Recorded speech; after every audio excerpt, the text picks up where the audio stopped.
Astral Intoxication by William Quan Judge, published in the Path magazine in 1887, read by Dave Marsland of Cardiff Theosophical Society. There is such a thing as being intoxicated in the course of an unwise pursuit of what we erroneously imagine is spirituality.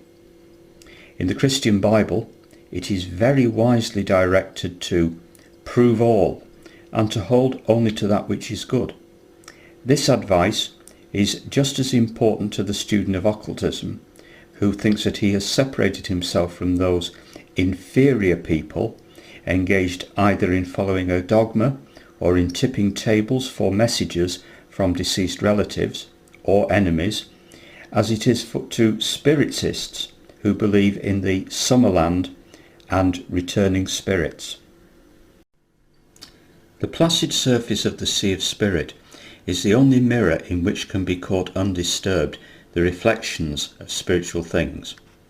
When a student starts upon the path and begins to see spots of light flash out now and then, or balls of golden fire roll past him, it does not mean that he is beginning to see the real self, pure spirit. A moment of deepest peace or wonderful revealings given to the student is not the awful moment when one is about to see his spiritual guide, much less his own soul. Nor are psychical splashes of blue flame, nor visions of things that afterwards come to pass, nor sights of small sections of the astral light with its wonderful photographs of past and future, nor the sudden ringing of distant fairy-like bells, any proof that you are cultivating spirituality.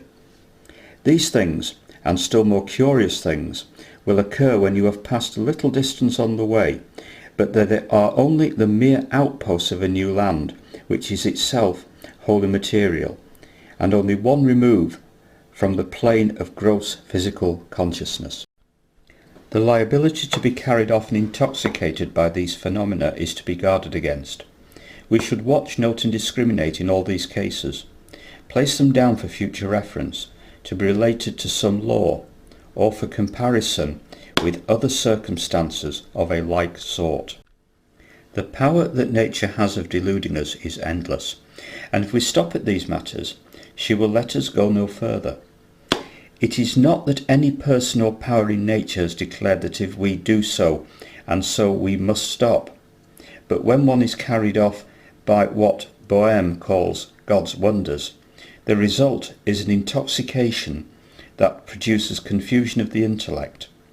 Were one, for instance, to regard every picture seen in the astral light as a spiritual experience, he might truly, after a while, brook no contradiction upon the subject, but that would be merely because he was drunk with this kind of wine.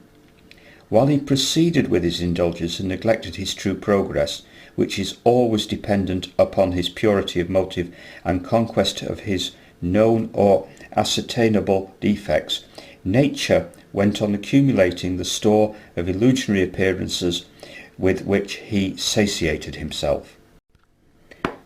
It is certain that any student who devotes himself to these astral happenings will see them increase.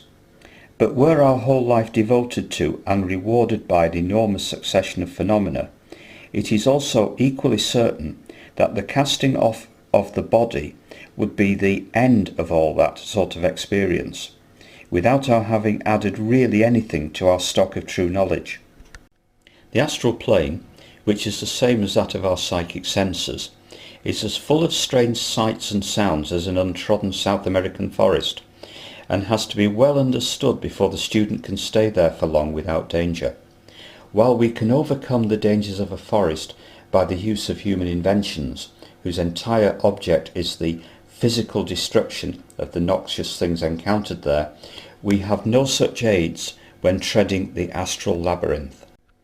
We may be physically brave and say that no fear can enter into us, but no untrained or merely curious seeker is able to say just what effect will result to his outer senses from the attack or influence encountered by the psychical senses. And the person who revolves selfishly around himself as a centre is in greater danger of delusion than anybody else, for he has not the assistance that comes from being united in thought with all the other sincere seekers. One may stand in a dark house where none of the objects can be distinguished and quite plainly see all that is illuminated outside.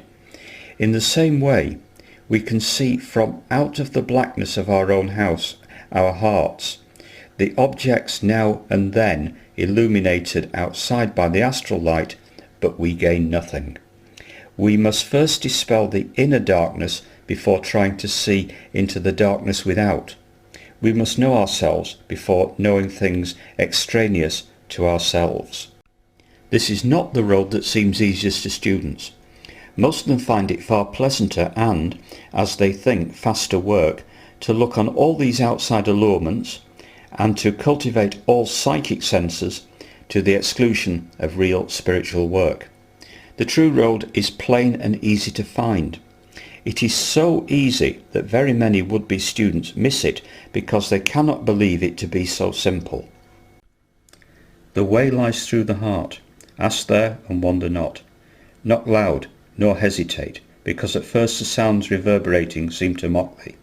Nor, when the door swings wide, revealing shadows black as night, must thou recoil.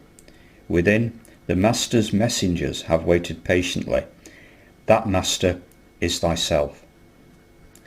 Thank you.